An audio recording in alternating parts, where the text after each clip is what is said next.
Once upon a time, in the bustling streets of Rio de Janeiro, there was a young boy named Bruno Guimarães.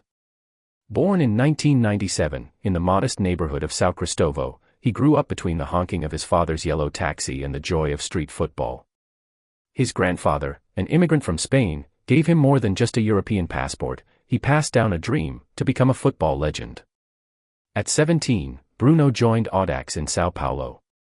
His energy and vision quickly stood out, and just 2 years later, he moved to Atlético Paranaense.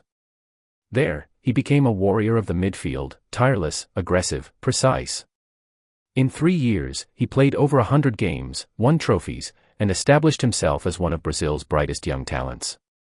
In 2020, Europe came calling. Lyon signed him for €20 million, and Bruno immediately impressed in League One.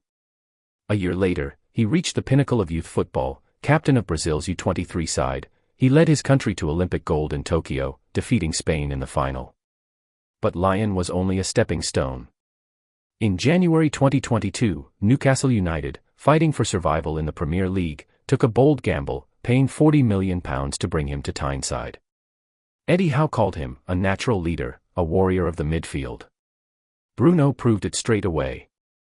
On his first start, he scored a stunning backheel volley against Southampton, then a dramatic winner against Leicester. Very quickly, he became more than a signing, he became a symbol of hope.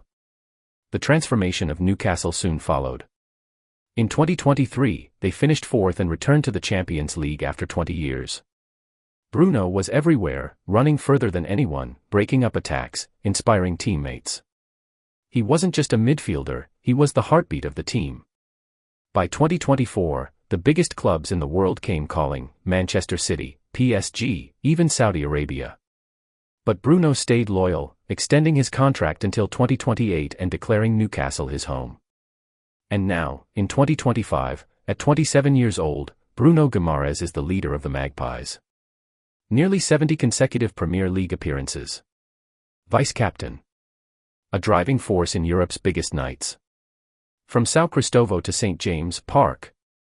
From his father's yellow taxi, number 039, to the number 39 on his back in black and white. Bruno Guimarães has written a story of sacrifice, resilience, and love. The boy from the taxi has become the king of the midfield. And his story is far from over.